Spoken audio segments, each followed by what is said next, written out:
People are dying. Entire ecosystems are collapsing. We are in the beginning of a mass extinction, and all you can talk about is money and fairy tales of eternal economic growth. How dare you?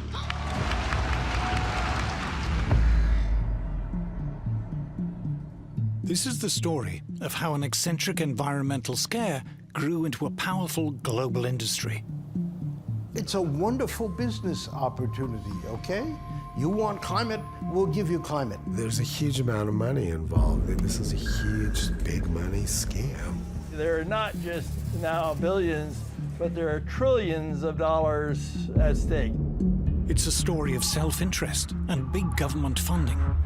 People like me, our careers depend on funding of climate research. This is what I've been doing just about my whole career. This is what the other climate researchers are doing with their whole career. They don't want this to end. If CO2 isn't having the huge negative impacts that we claimed it was having originally, how are we going to stay in business? A lot of people's livelihoods depend on it.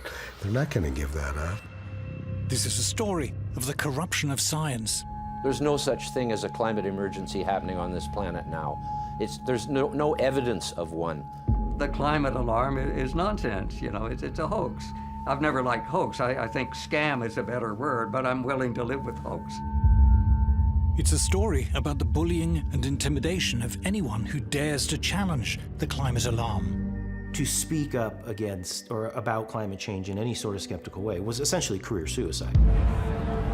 Activists are even calling for any skepticism to be criminalized. It's the story of an assault on individual freedom. It's a wonderful way to increase government power. If there's an existential threat out there that's worldwide, well, you need a powerful worldwide government, you know, to cope with it. We see all these kind of authoritarian measures being adopted in the name of saving the planet. You've suddenly got the population under control all over the world.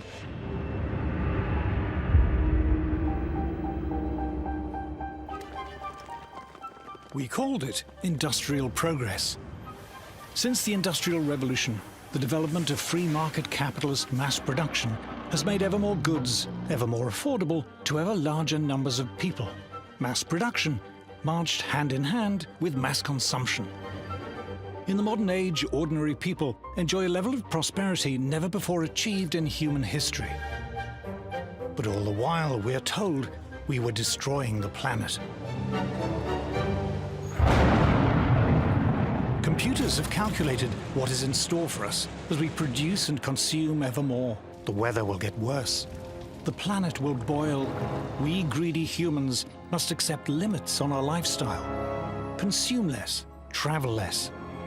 Those who deny the climate crisis are not just wrong, they're dangerous, spreading the poison of doubt among a gullible population. These deniers should be shunned and shamed and censored. For these climate deniers are flat earthers. They are anti-science. Teaching at New York University is one of these climate deniers. Professor Stephen Koonin is one of America's leading physicists. He was a science advisor to President Obama and both vice president and provost of Caltech, one of the most prestigious scientific institutes in the world. I teach climate science to my students at NYU, and I always tell them, check the data or the papers yourself. And they all come out of that course with their eyes wide open. Professor Koonin's best-selling book, Unsettled, argues that mainstream scientific studies, accepted by official agencies, do not support the notion that there is any kind of climate crisis at all. Of course, I've been called a denier. And my response is, tell me what I'm denying, because I'm quoting from you directly from the official UN scientific reports. Dick Lindzen also dismisses the claims of climate alarmists. He's one of the world's leading meteorologists, was professor of meteorology at both Harvard University and MIT, and has served on the UN's Intergovernmental Panel on Climate Change, or IPCC. Even the Intergovernmental Panel on Climate Change, if you go to their section of Working One, Group 1, which is the science, they don't support any of these claims. And I assure you, having served on it, it's biased, but you couldn't get any real scientists to agree some of the nonsense that's being promoted. Will Happer is also a denier and is another of America's leading physicists. He has been science advisor to 3 presidents and professor of physics at both Columbia and Princeton University. There's this mischievous idea that's promoted that scientific truth is determined by consensus. In real science, you know, there are always arguments. No science is ever settled. You know, it just is absurd when people say the science of climate is settled. It's not. There's no such thing as settled science, especially climate. Dr. John Clauser is one of the most respected scientists in the world. In 2022, he was awarded the Nobel Prize for Physics. The science that's being done is appallingly bad, in my opinion. There are a large number of scientists who are in violent disagreement. They refer to themselves as skeptics. Since I am no longer worried about losing funding or a job, whatever, I call myself a climate change denier. These very eminent and respected scientists, and others like them, are not flat earthers. They do not deny science. So what's the evidence that has caused them to dismiss the climate alarm as nonsense?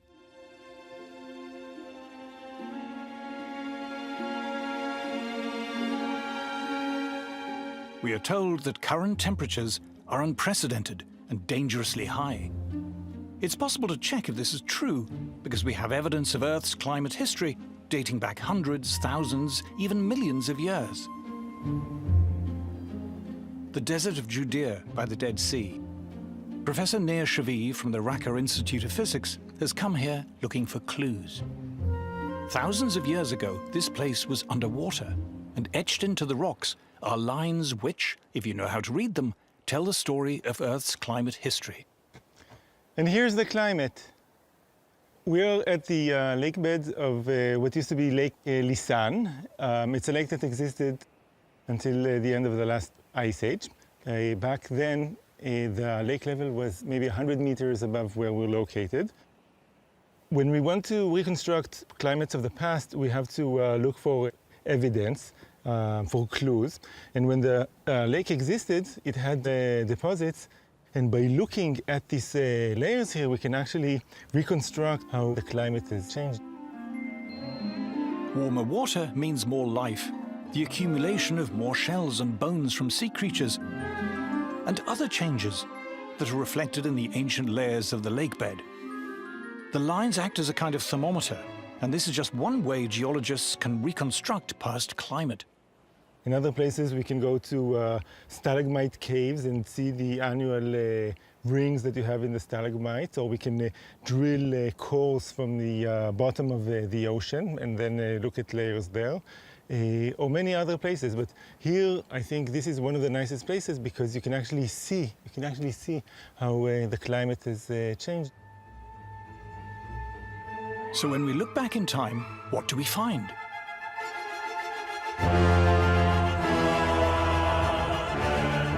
For 200 million years, dinosaurs roamed the Earth.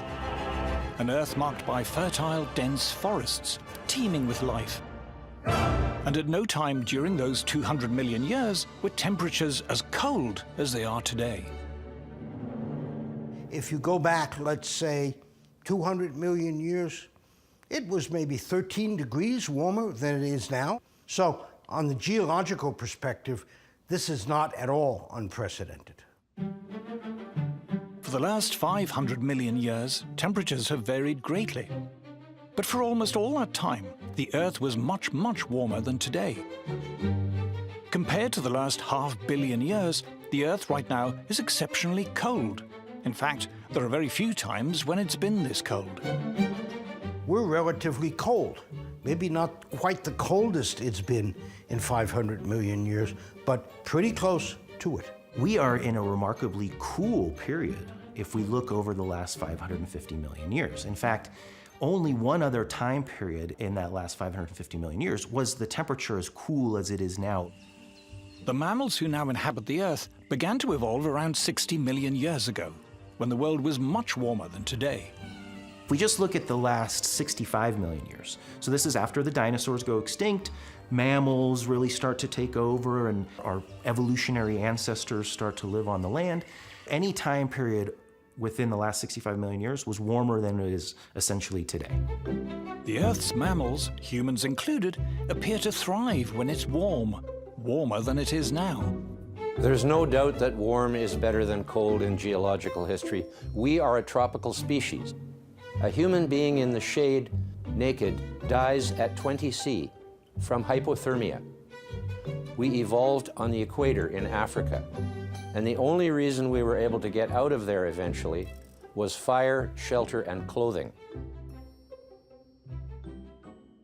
Over the last 50 million years, temperatures steadily declined, plunging the Earth into what geologists call the late Cenozoic Ice Age. We are still in that Ice Age. The reason there's all that ice on the poles is because we're in an ice age. Everybody knows that who knows anything about the history of the Earth. This is an ice age.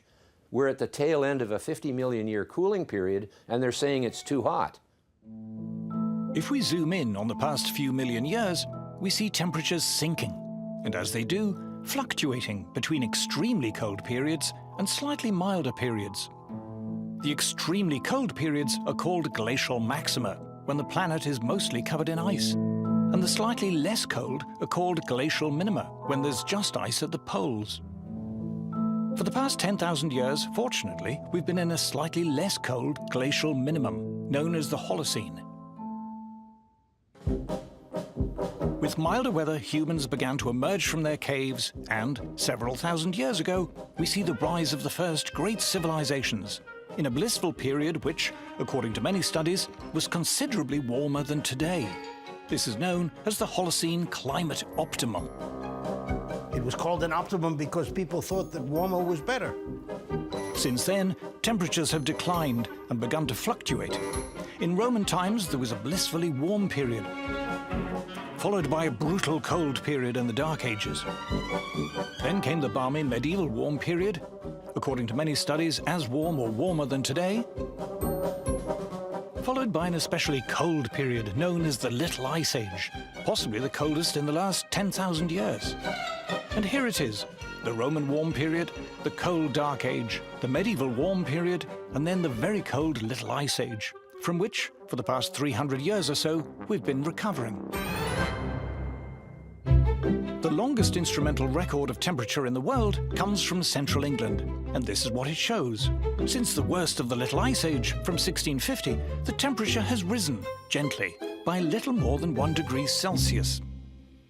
The central England record of temperature is a world treasure. You know, it's the longest continuous record that we have, and it's certainly not a very alarming record.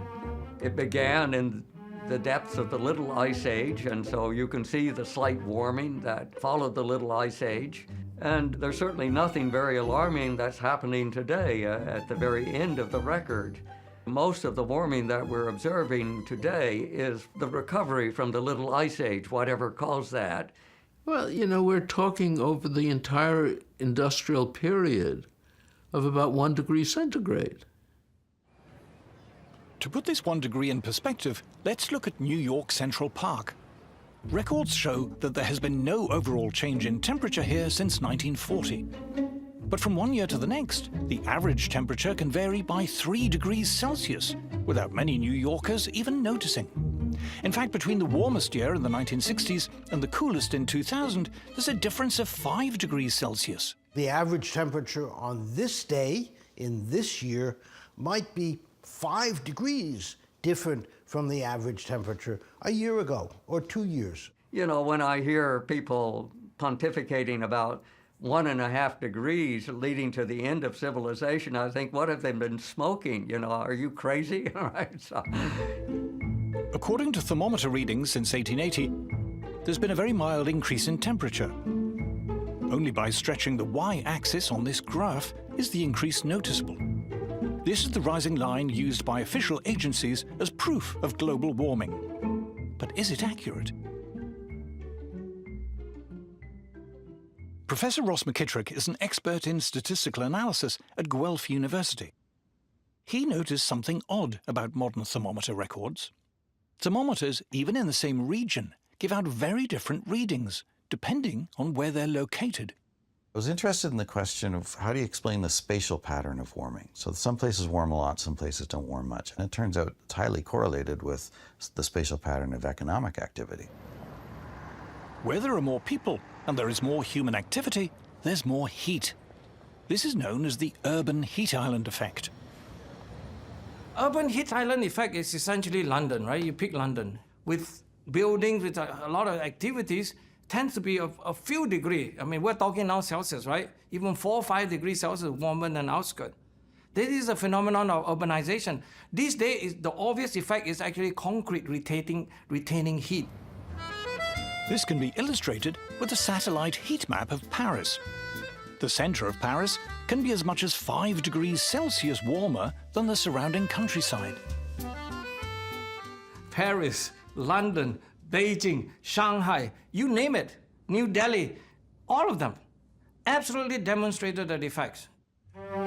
So how has this affected the official temperature record? In the early part of the 20th century, it was normal to erect weather thermometers just outside towns, close enough to check every day, but away from the heat of urban life. But over the 20th century, those towns have expanded. Suburbs have spread. There are more roads, more cars. Thermometers which were once outside towns are now surrounded by shopping malls, offices, factories, and houses.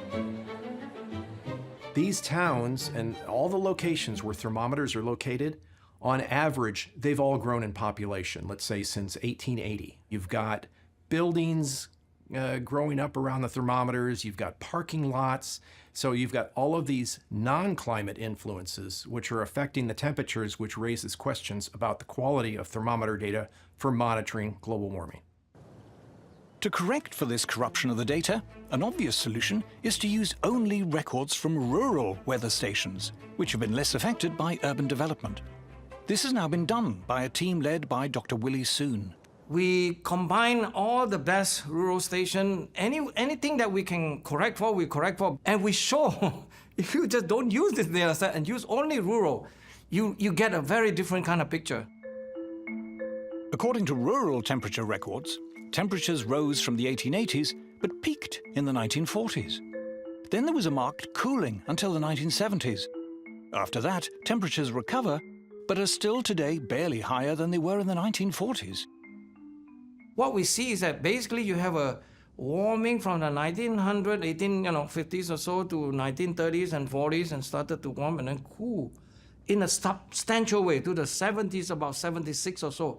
Instead of a long-term systematic warming trend, it has a variability, multi-decadal, like every 50, 60 years or so, kind of a variation.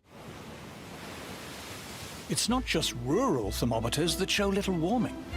Merchant ships and other naval vessels have been measuring the temperature of the sea since the 19th century. In red, we see the land temperature record since the 1860s, which has been inflated by urban thermometers.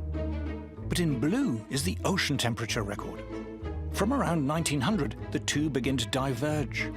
Ocean records show far less warming in the 20th century, and the pattern more closely resembles the rural temperature record. Sea is not supposed to be, quote-unquote, contaminated by urban heat island effect. Am I right? Yes? So when we compare the two records, within the range of uncertainty, this behavior actually fits. Scientists have also studied temperature change by looking at tree rings, which again shows very little warming.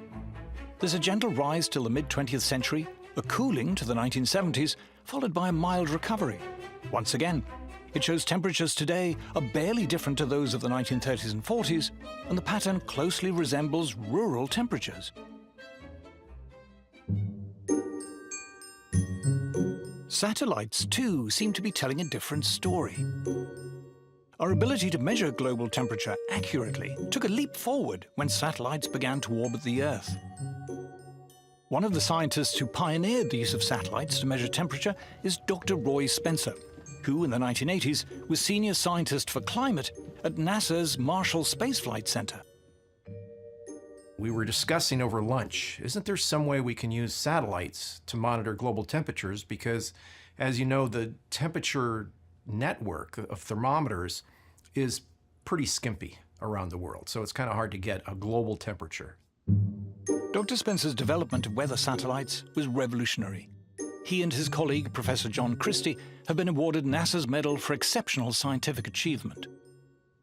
Our satellite data begins in January of 1979. That's when we have complete global coverage, and we have it right up to the present. There was one critical question about temperature that satellites were singularly well equipped to answer.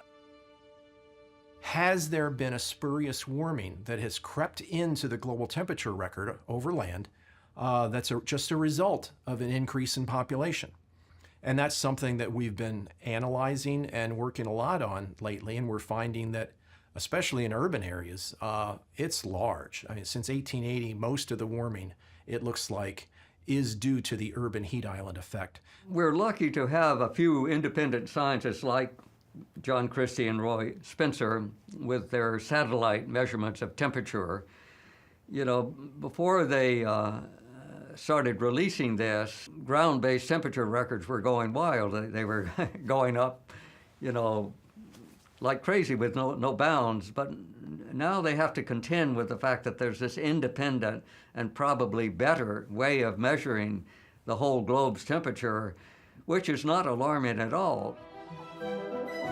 Evidence from multiple sources now agree that the official global temperature record, as used by world governments and reported in the world's media, is showing far too much warming over the last 120 years, artificially inflated by urbanization.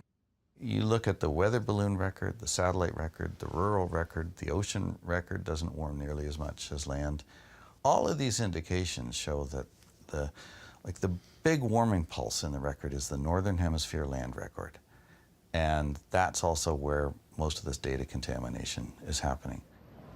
But of the mild warming that has taken place in the last 300 to 400 years, can any of it be attributed to human emissions of CO2?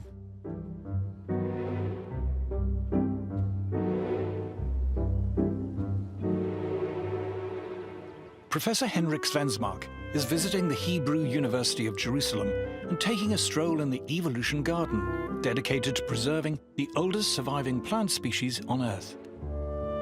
These plants aren't just pleasing on the eye. They can also tell us about levels of CO2 in the atmosphere in Earth's geological past. What we have here is a ginkgo tree, and it's actually a living fossil in the sense that this type of tree first appeared about 270 million years ago. On the underside of the leaf, there are what we call stomata, the cells where they can uptake CO2. So they're actually measuring how much CO2 is in the air, and then they adjust the number of these stomata to how much CO2 there is.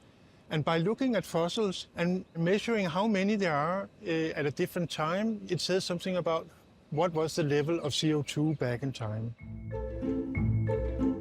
So when we look back in time, what do we find? Over almost all of the last 500 million years, the level of CO2 in the atmosphere has been far, far higher than it is now.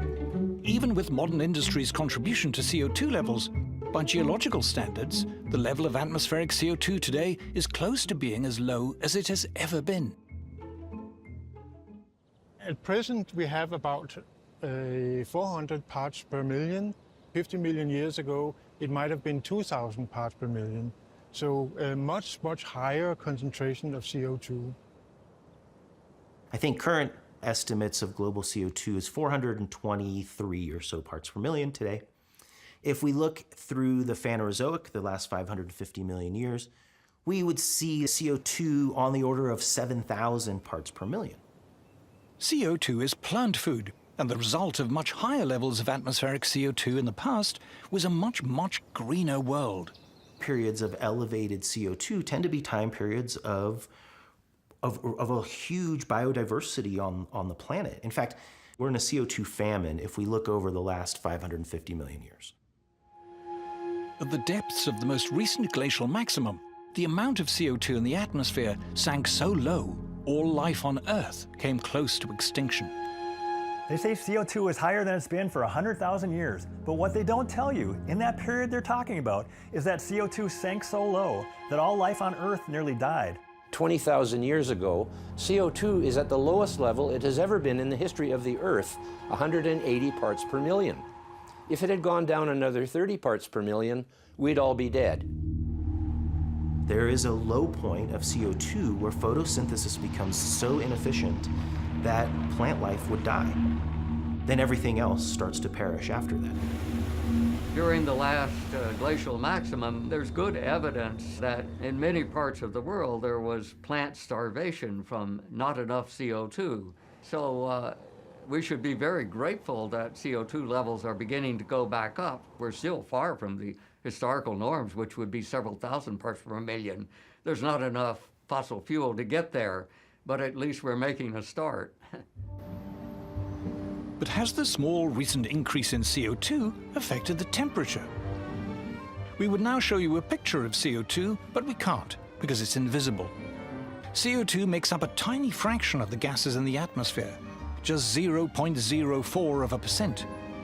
It is just one of 25 different greenhouse gases, which, taken as a whole, form only one part of Earth's complex climate system.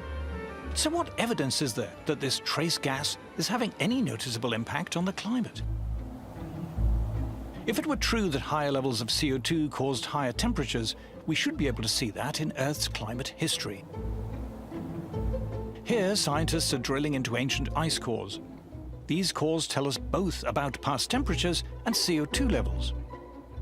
Scientists have indeed found a link between temperature and CO2. The trouble is, it's the wrong way round.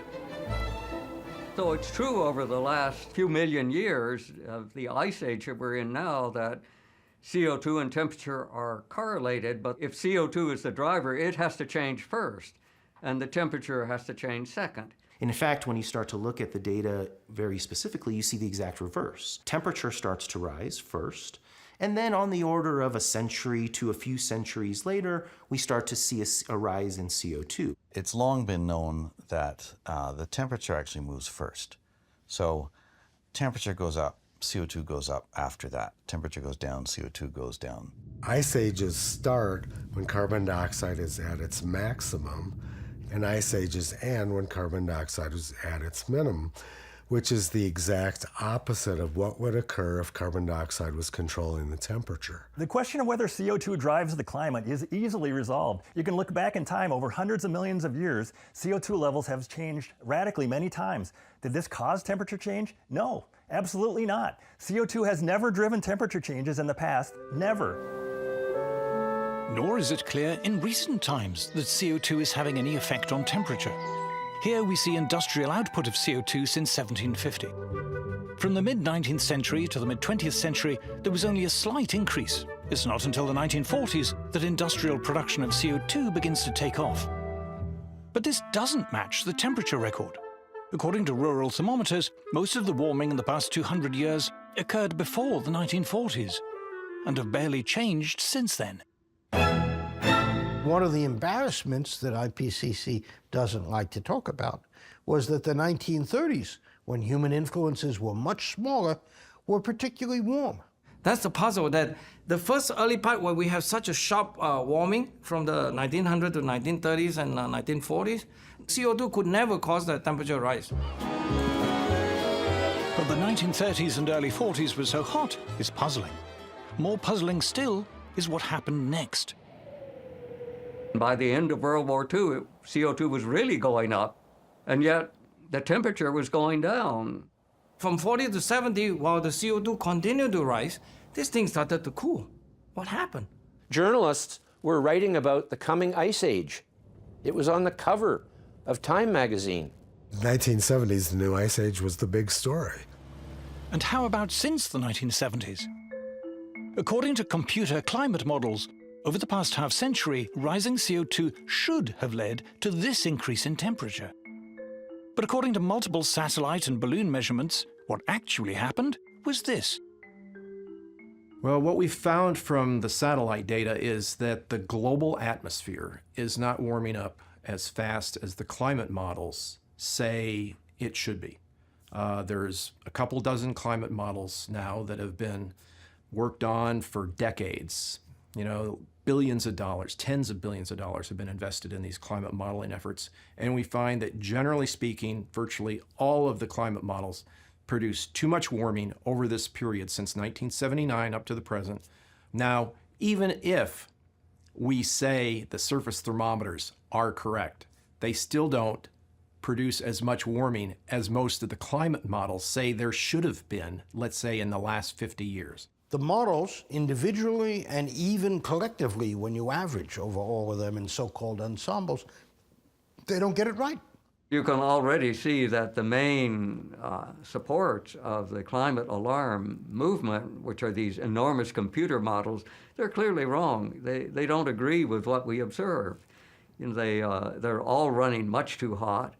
They don't get the geographical distribution of temperatures anywhere close. They don't get El Nino, La Nina cycles. They're just nonsense. All climate models are based on the assumption that CO2 drives temperature change. But actual observations and historical evidence clearly suggest that it doesn't. Yes, I assert that there is no connection whatsoever between CO2 and climate change. That's all a crock of crap, in my opinion. There is no truth to the idea that the Earth is warmer now than it has been in the past. It's a lie. There is no truth that CO2 is higher than it should be. That is a lie.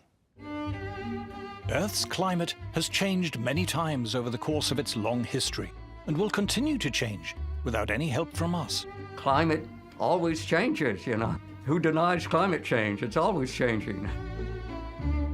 But if CO2 doesn't drive climate change, what does?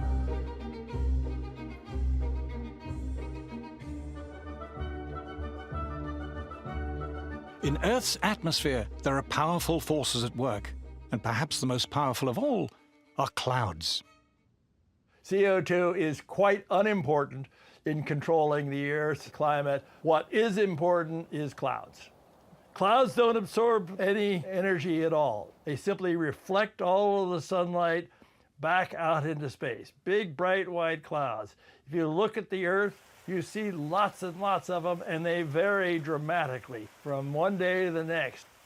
That is hundreds of times more powerful than the trivial effects of CO2. But what controls the number and density of clouds on Earth?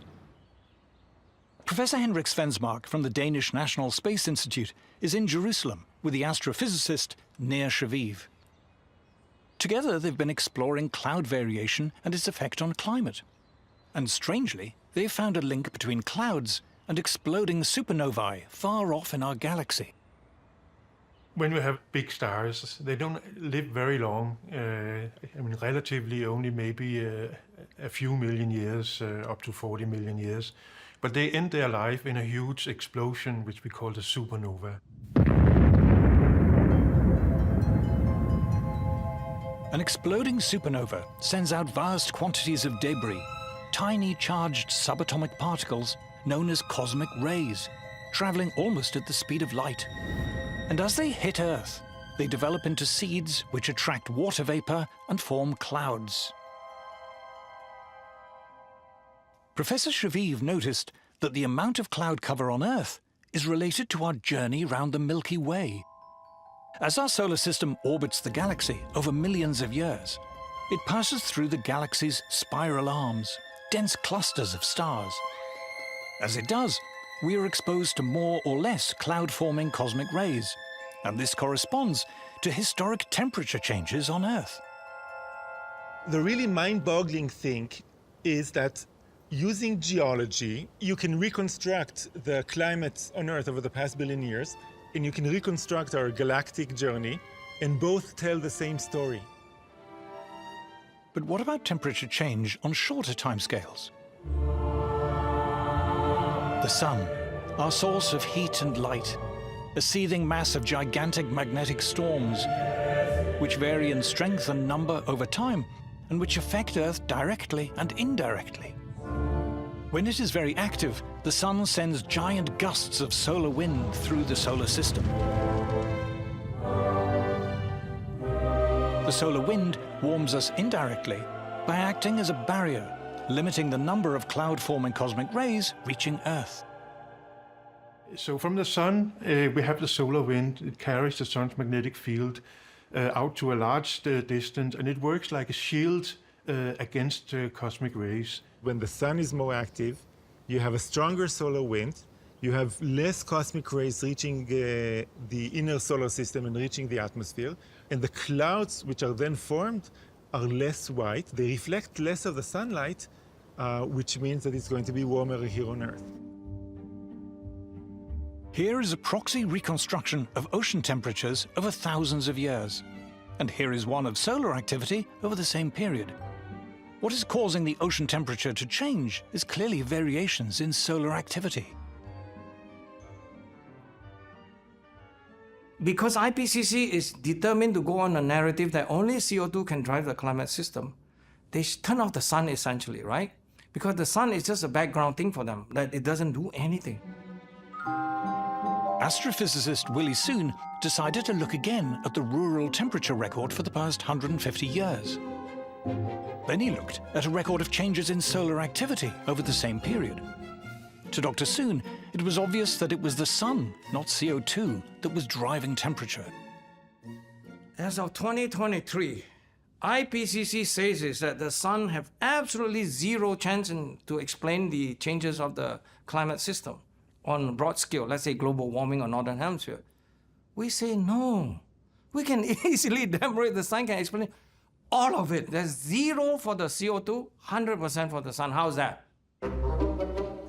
Why are these and other studies never reported in the mainstream media? And if climate change is natural, what are we to make of the alleged terrifying increase in extreme weather events? Of the heat waves and hurricanes, of forest fires, droughts, and the rest?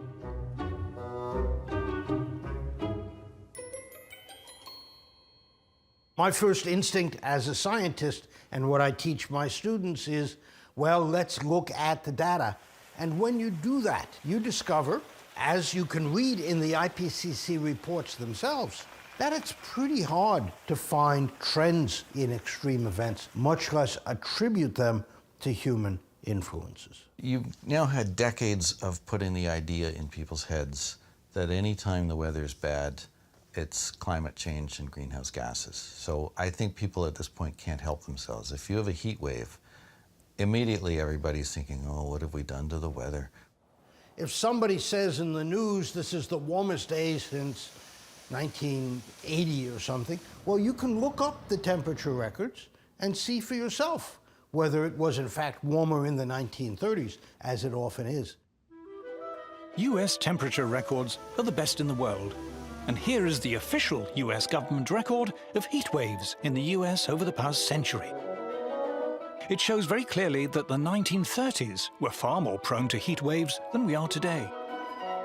Not only were there more heat waves in the 1930s, the heat waves then were much hotter than those of today. Likewise, official figures show that the number of hot days in the US has markedly declined. The United States was much hotter in the 1930s. North Dakota reached 121 degrees. South Dakota was 120 degrees. Wisconsin was 114 degrees. These sort of temperatures are just completely out of range of anything people experience now. A common mistake is to suppose that higher average temperature will mean more hot weather. But this isn't true. Here again is the Central England temperature record, the longest instrumental temperature record in the world.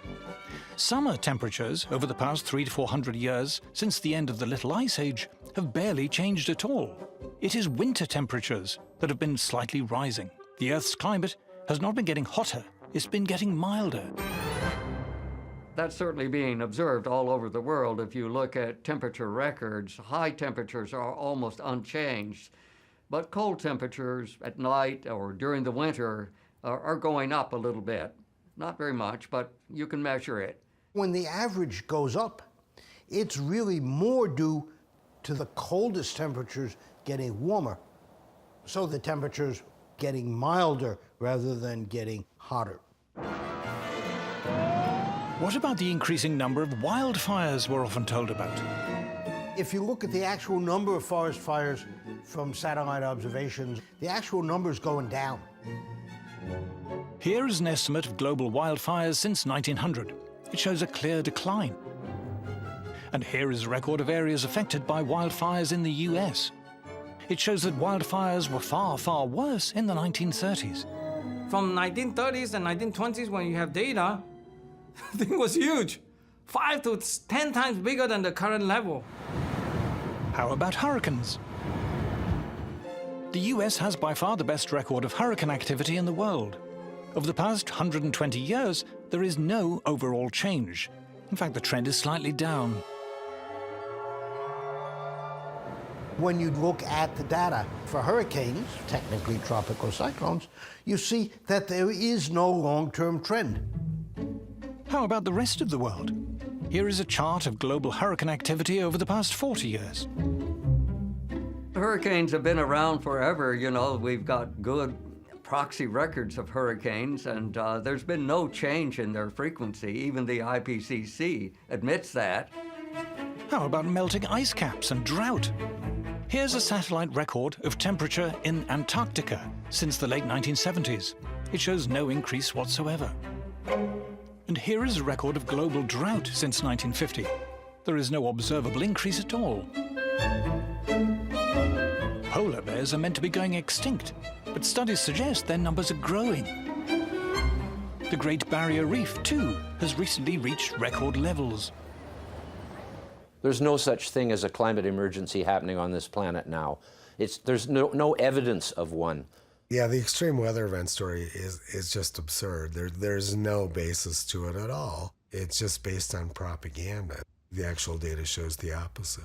I've shown you the official data, the official science. Tell me what I'm denying. The climate alarm is nonsense. You know, it's a hoax.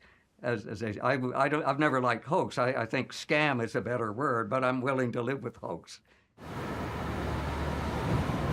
But why are we told, again and again, that man-made climate chaos is an undisputed scientific fact, beyond question, beyond doubt?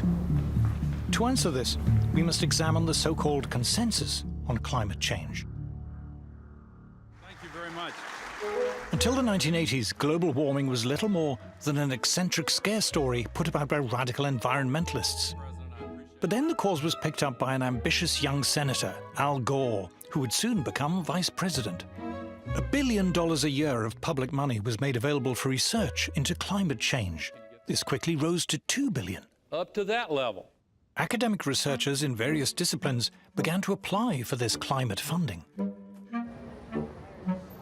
If you want to qualify for money that's labeled climate, well, you take whatever you're doing and you add a little bit of climate speak to it, and away you go. You're dealing with the sexual habits of cockroaches. You'll add, and the impact of climate. So all I have to do is add a little wrinkle to my grant application to explain how, well, I'm worried that climate change will mean the death of all the maple trees. And so right away you qualify for funding. Academics of every kind lined up for climate funding. Climate became an exciting new area of interest for sociologists, biologists, professors of English literature, lecturers in gender studies, and many more. And it also served to create a community. I mean, you know, you've become a climate scientist now, even though you know nothing about the physics of climate. Thousands of papers were published on climate change and prostitution, climate change and beer, climate change and the Black Death, climate change and disability, climate change and video games, and everything else imaginable. There's an almost comical list of studies out there. Just do a Google search on climate change and everything comes up. Few of these papers ever questioned whether climate change was actually true. After you've done the research and you write the paper up, sometimes you'll find there's no effect at all from climate, but you still have to say in your papers, oh yes, climate change is real, and we just need to study this some more. Since so few of these so-called climate studies challenged the idea of climate change, it was declared that there was a scientific consensus. climate change must be true. Climate also became a new focus for government-funded research bodies. Scientific research in the United States tends to be dominantly funded by government grants. And so whatever government grants are offered sort of determine much of the science being done. It was during the Cold War that many government research bodies were set up. But the end of the Cold War and pressure on government spending has left many of them struggling to justify their continued funding. The United States Congress only funds problems, okay? Research into problems, whether it's money that goes to NASA or NOAA or National Science Foundation or Department of Energy or any other alphabet soup, organization. It's always been a problem to support your research or your existence, or raison d'etre. And so climate was a godsend. If Congress is willing to pay you to find evidence of global warming, by golly, as a scientist, we're going to go find evidence of it, because that's what we're being paid to do.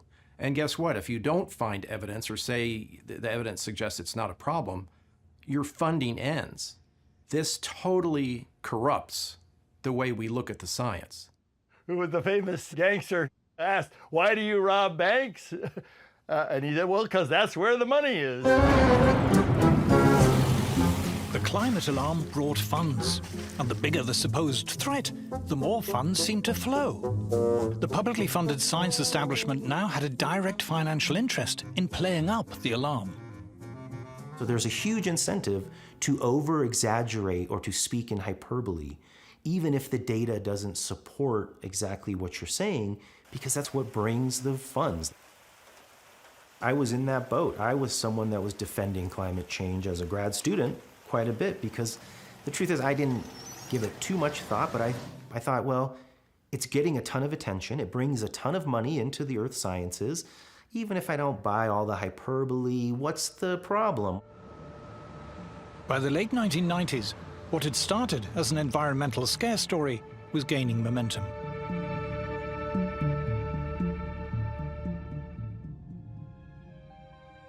Western governments and their senior civil servants were more than willing to address the climate problem. Green taxes were levied, green regulation expanded, and this in turn generated more climate-related jobs and activity. Take the banking sector, for instance. You say to a banker, we want you to file reports with the Regulatory Commission on how climate change is going to affect your bank. Well, a banker doesn't know anything about this subject, so then they have to commission studies from academics. And of course, the academics are happy to come and tell them, well, it's going to be terrible for your bank. It's going to cause all kinds of problems, and you need to give us money to research this. Green subsidies and regulation meant there was now money to be made in climate. Renewables firms sprouted. Consultancy firms offered advice on what they called sustainability and climate compliance. It's a wonderful business opportunity, okay? You want climate, we'll give you climate. The renewables industry alone now turns over $1 trillion a year, and that's expected to double in the next few years. What used to be a cottage industry is now blossomed to become a major part of the world economy. The growth of this climate industry has seen an explosion of highly paid green jobs. Chief sustainability officers, carbon offset advisors, ESG consultants, climate compliance lawyers, and countless others. Students started to come into our departments as earth science departments with a focus on climate. That never happened before. But they started to look at their career prospects, and they were smart, and they were looking at who's hiring. And the fact of the matter is that everything in the hiring pool had climate somewhere attached to the name. I started a few years ago seeing programs like a master's degree in climate finance. And I just went, what on earth is climate? I understand what a master's degree in finance is. Well, now you need a university that's going to teach this program. You need professors of climate finance. Every single school or university or business will have a climate officer or climate officers and a climate program. And you look at any of these institutions or businesses, you will find they all are signed up to it, and anyone who hasn't signed up will come under pressure. At the last gathering of the publicly funded UN's IPCC, 70,000 delegates flew in from around the world. Government bureaucrats, green NGOs, carbon sequestration consultants, environmental journalists, heads of renewables companies. But this is just the tip of the iceberg. Many hundreds of thousands of jobs worldwide now depend on the climate crisis. You start building this enormous population whose job is to manage the crisis, and also explicitly to make sure that people are alarmed about the crisis, because this whole industry depends on the existence of the crisis. But therein lies the one great threat to this multi-trillion-dollar industry. All the jobs, all of the funding are totally dependent on there being a climate crisis. If CO2 isn't having the huge negative impacts that we claimed it was having originally, how are we going to stay in business? How do we justify our existence if climate change isn't this existential threat that we claimed it was over the last 4 decades or so? People like me, our careers depend on funding of climate research. This is what I've been doing just about my whole career. This is what the other climate researchers are doing with their whole career. They don't want this to end. If NASA said global warming's not a problem, where does their funding disappears, right? So they can't say that.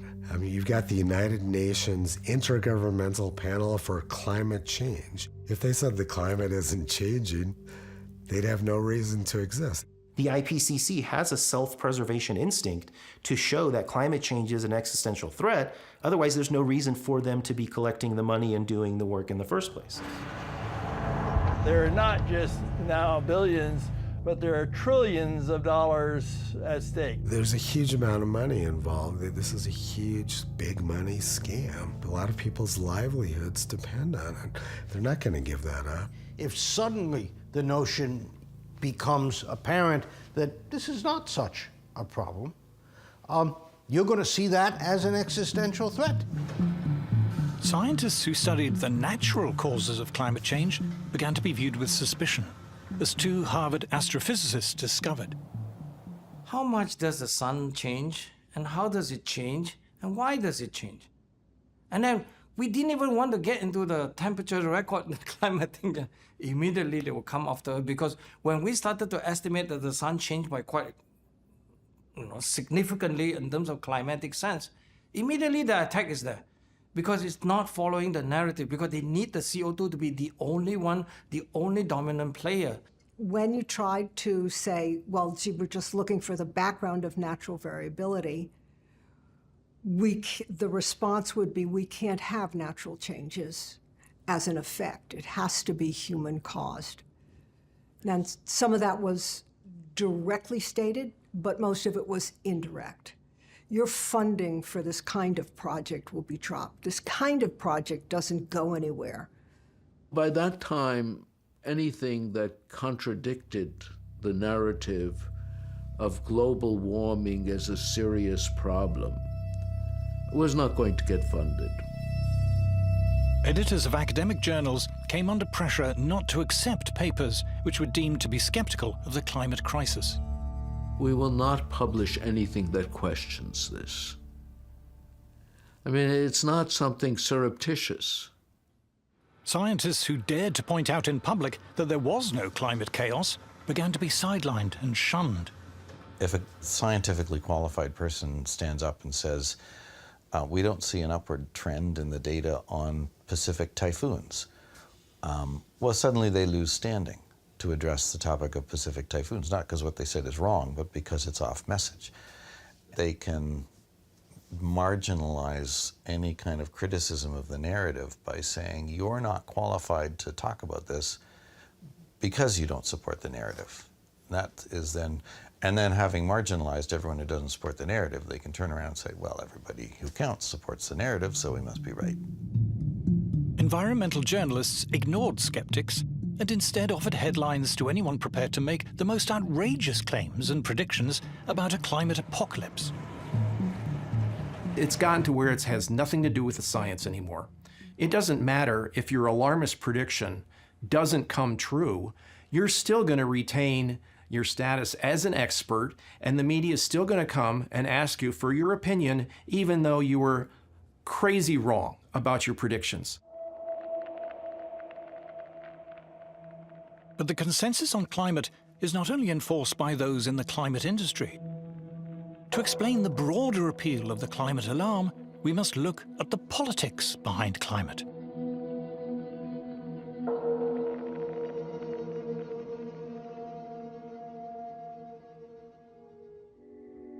From the start, the climate scare was political. It came from the environmental movement, the sworn enemy of free market industrial capitalism. Finally, we've got them.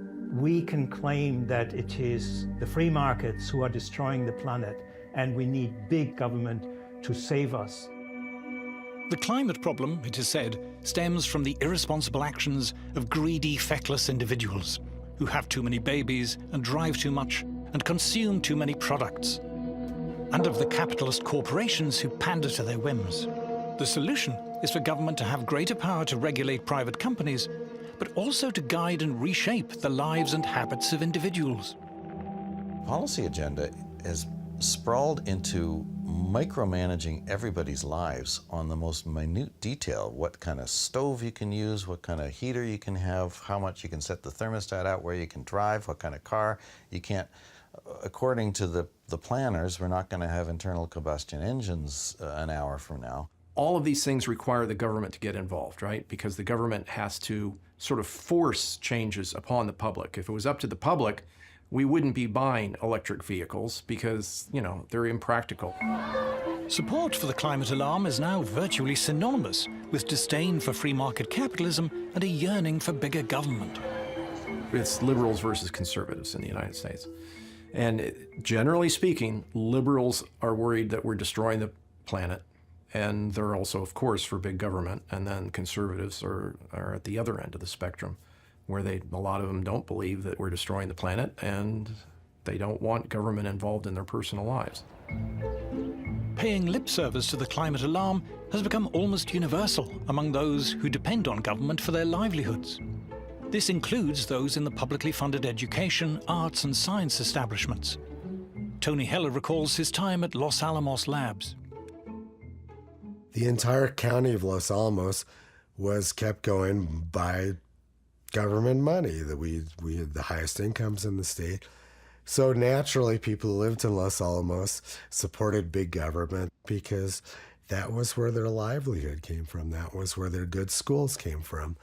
You know, everything good in Los Alamos came from the government. So of course they were all believers in big government. Among the largely publicly funded Western intelligentsia, support for more government spending and regulation is almost a defining moral badge. In these circles, to question the climate alarm is socially unacceptable.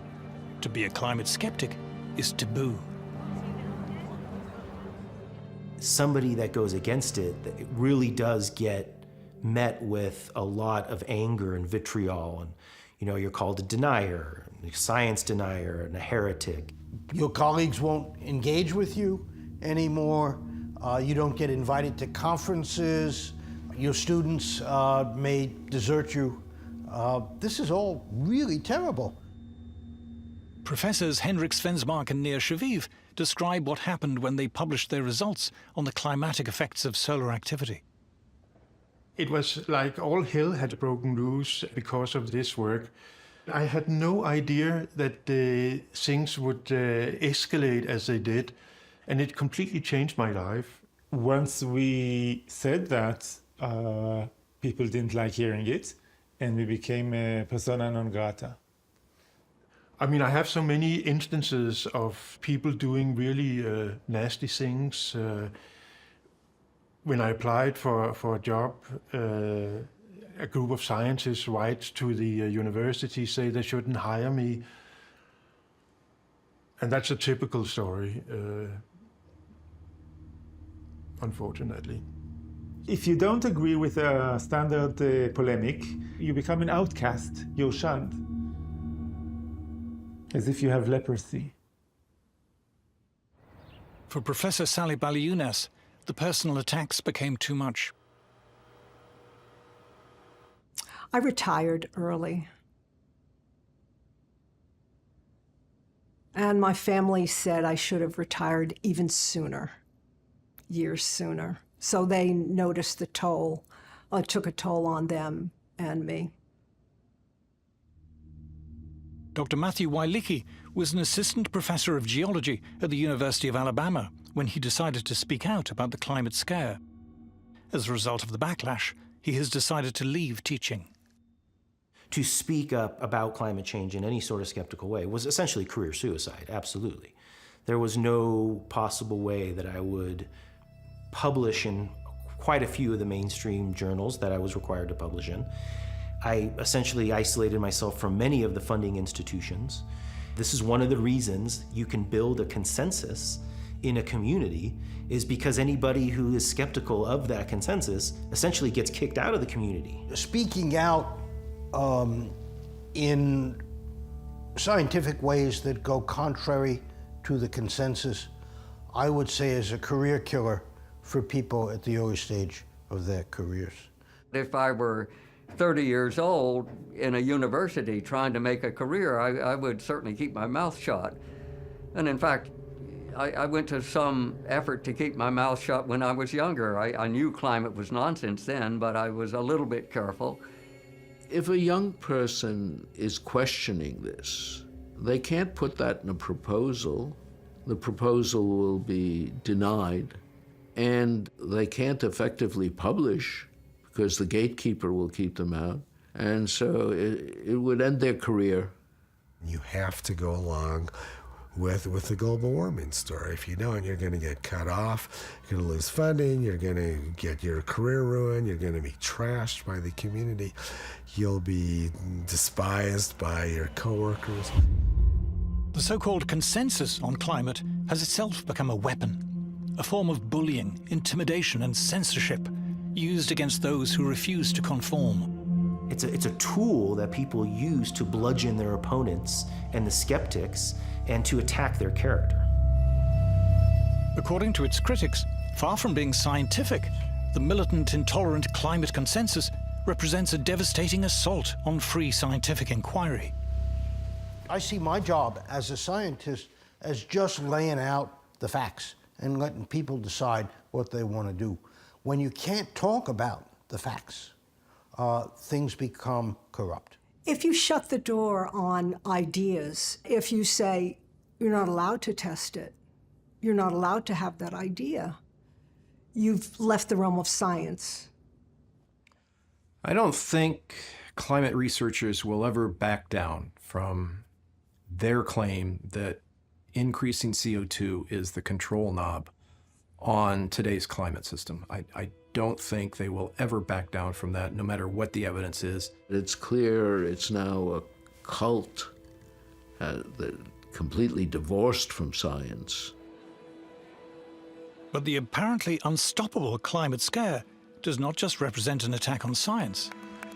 It is starting to shape for us a new kind of society.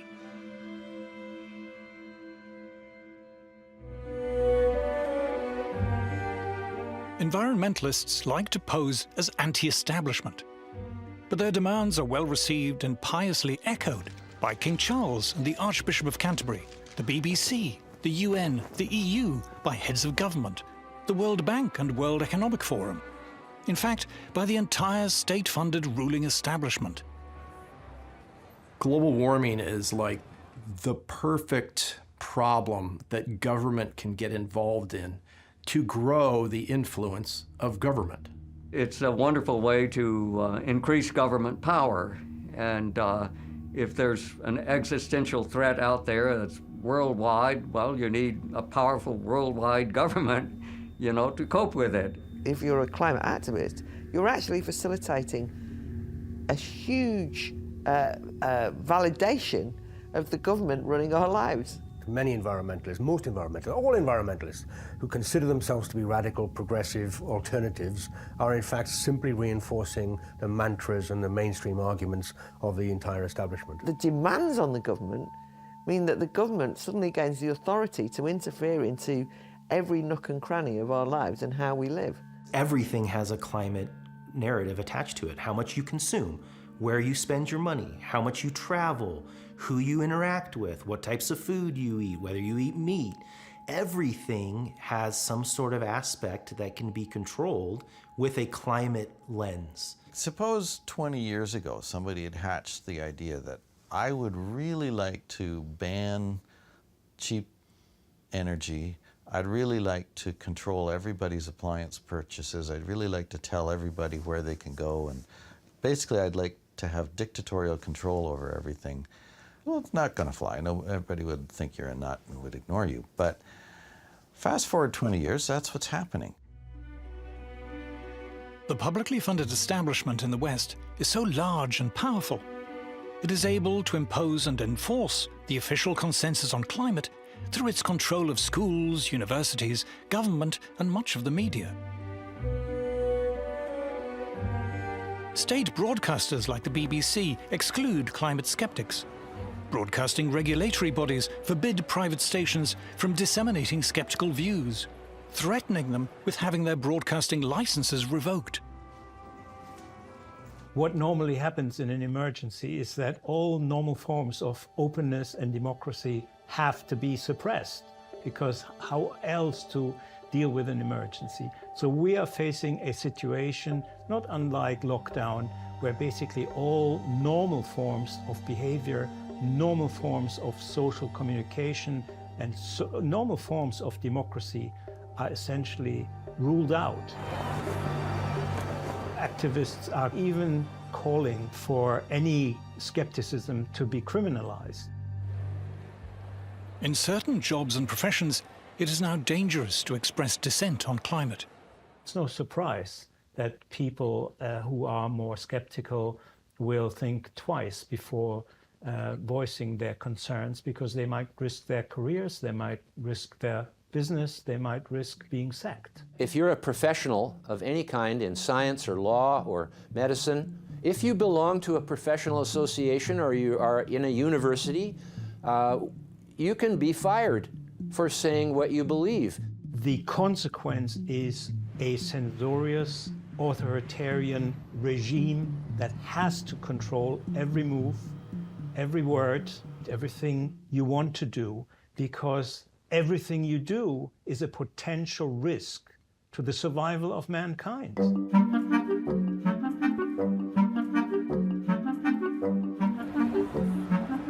Climate protesters condemn capitalism, but at their anti-capitalist rallies, it's hard to spot anyone who looks like a worker, like a docker or crane driver or steel worker or a beautician or a trucker.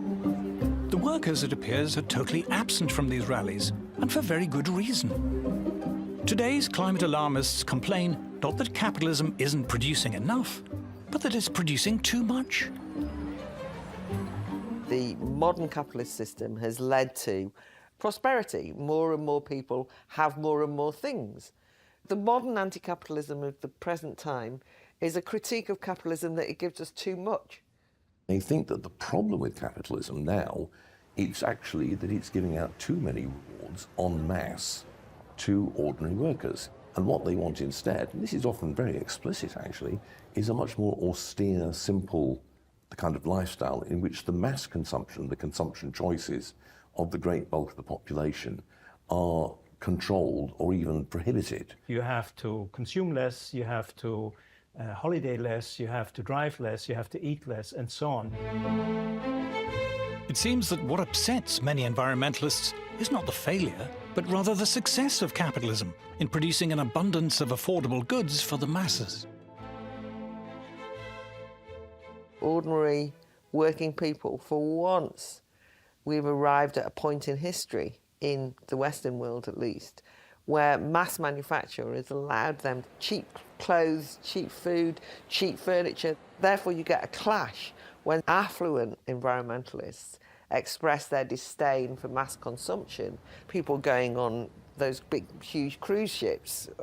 It's like thousands of them. It's like, what are they doing? Oh my God, there's all those cruise ships, like ruining Venice, you know, ruining all our beautiful... We own them, don't we? They're not... What are they going there for? What you have here is a classic example of class hypocrisy and self-interest masquerading as public-spirited concern.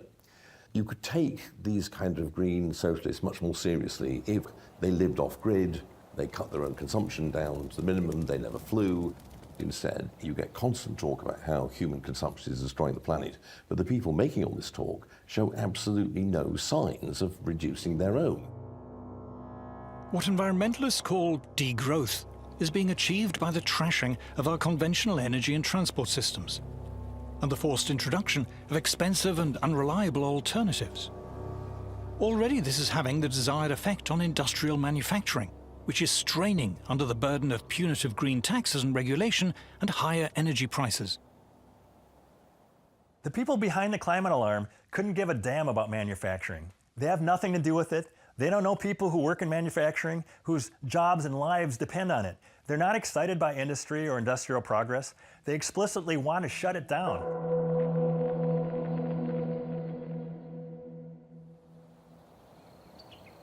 Kisii, Kenya, East Africa.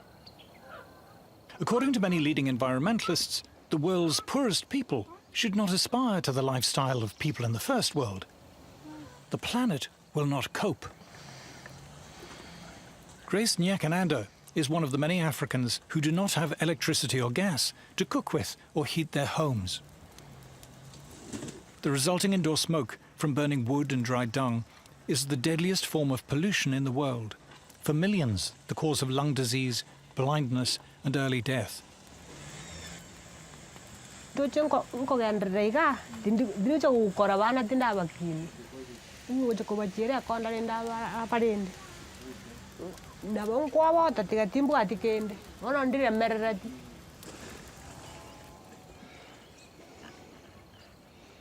not just cheap, reliable electricity that Africa needs.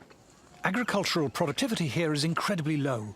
Increasing it takes fossil fuels to make fertilizer and drive tractors and other farm machinery. Jasper Mashogu is a farmer. Each and every African wants to develop, and improving agriculture is one of the easiest ways to do that. Agriculture is tightly tied to fossil fuels that the Western nations are saying we should not have access to. Around a third of the food produced in Africa rots before it ever reaches the mouths of consumers. To prevent this terrible waste, Africa needs plastic packaging, refrigerated lorries, and good roads. All are opposed by Western environmentalists. All come with industrial development. All rely on affordable fossil fuel energy. Diarrhea from drinking dirty water still kills hundreds of thousands of African children. But clean water requires large industrial water purification plants and a modern water supply network. And this will come only with cheap energy. I think it's pretty obvious that the West has got what it has because of fossil fuels. When people say Africa doesn't need fossil fuels, I wonder. I don't think they want what's best for us. They don't want us to develop, and that means we continue being starving. We continue being poor. Most people don't know what climate change is. They don't care. They want food on their table. They want to beat poverty. They want to beat hunger. They need money to better their lives. They want to flourish. That's just it. When they use the word sustainable development, they're talking about no development. Exactly. I mean, the point is that, you know, to develop sustainably means not to use too much energy, not to use too much carbon, you know, net zero, the idea that you mustn't use too many resources, the fact you mustn't produce enough consumer goods because consumption is bad. So ultimately, you know, the idea of development is out the window. The Greens think the Africans should never use their resources the way the Europeans or the Americans or the Canadians or the Australians have used theirs.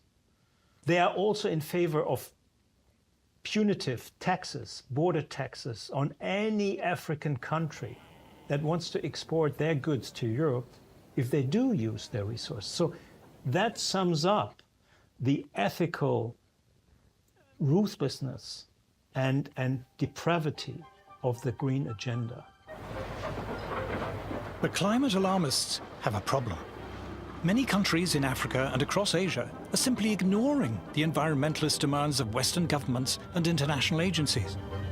Communist China is estimated to be building an average of 2 new coal power plants a week. China now uses more coal than the rest of the world combined.